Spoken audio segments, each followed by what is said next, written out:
today's studies were focused on a particular method called Furi Sodejime. So this Furi, despite what the first reading suggests, it's not the wave, the kanji for wave, the word for wave or for swinging, as in Suguri, for example. But on the other hand, what this Furi means is like something like one cannot detach or be detached. So this fu comes from a not, or when you negate someone or something, and then Furi comes from, and then this ri comes from hanasu or hanaru, which means to detach. So something that cannot be detached, and the anthropological reason for this name is that at this particular point they were like this. What's this thing? They were like this, and the idea was using the furi, or sorry, the sode, or these leaves of what he was wearing. Remember that this is just a keikogi, let's say. It's not really a kimono. Of course, this hoodie is also just for what we were practicing right now. Obviously not the proper clothes for that time. But we have this large, or this big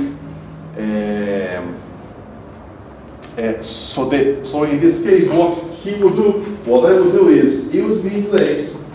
What I would use is these both sleeves, so he wouldn't be able to detach and to get space from me. And then using some of the ancient, say, any jujutsu or kumyochi or any technique. So the idea was to keep him like glued to me. Okay. Furthermore, the idea was that they would use this.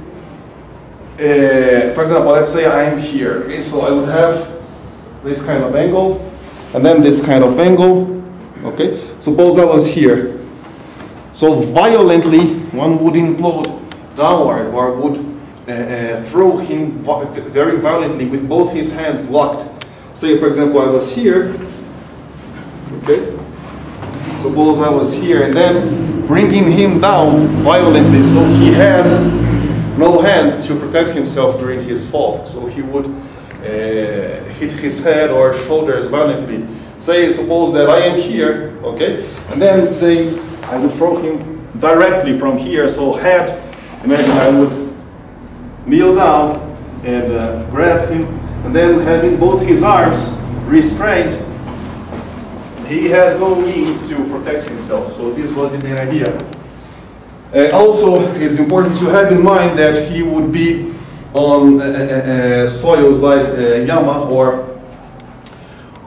soils of mountains. I mean, the geography soils the geography of mountains and peaks and valleys. So the idea was using always the environment. The idea of the Shizen people at that time was using the environment just as rocks and everything, then using these objects as obstacles or impact points. So if we consider just, say, any techniques, whether of kumyoji when I was wearing and yoroi or jujutsu or any other technique that involves getting close to him and holding, he comes and cuts. So instead of just using the impact and using the holding techniques, one would also use these leaves. For example, say I'm here, okay, having these leaves, so he cannot use this sword to cut me. But what he would first do here is try to use his free hand, or to grab his katana once again, or to hold my own arm. So as he's here, I have already these leaves, the other's leave. So what I just, even if you hold strong, his base is still strong. Just what I need to do is have an angle like this, so I can just join both leaves here. Okay, and then having his head violently downward, which I would just relax right now because it has no means to fall. So I'll just do like this. Fair enough. So we have both hand and elbow locked, but we still have this dangerous position here, this dangerous weapon. So what I would do is I would turn him like this and then step over his wrist or his hand like this, so there is no way he could use his any weapon anymore. And I have a free tanto here. Okay, way downward. Okay, pressing downward, so there is no means of rolling or evading from here. So let's say there are three main techniques that are studied inside this method, and they go like this. When I'm here, so if I cross both arms like this, say I first have this, and then I'm crossing both arms, this is the posa. But the actual name of this position, of this part of this method, would be posa, which means crossed, Furi, Ryu, Sodejime. That means locking both sleeves in a crossed position and something that cannot be detached. Furthermore, a second way inside this method is by using the mai proposition. So say we're here. What I'm going to use is I'm going to use this leaf, for example, downward here. Okay, having grasped this fully, and then here. So for example, from this perspective, there is this.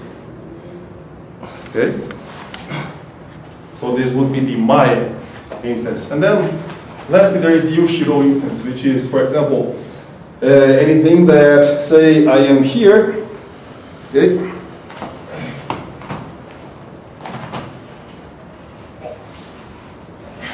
And here. So I have the Ushiro forms.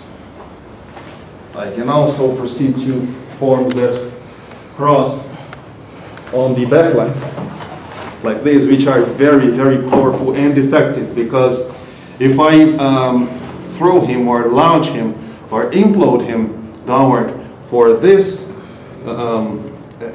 side or for this side, either way you can see I'm striking his head. I'm striking this head on my knee, and when I let him go, he will strike his head on the floor. Well, this was the idea at that time. It is a particular Shizen method that also had a lot of surprise going on, because this was the regular clothes at that time. This was unusual clothes. Those were usual clothes, and so it was quite unexpected that one would use the sode for keeping someone in such difficult positions. Okay, thank you very much.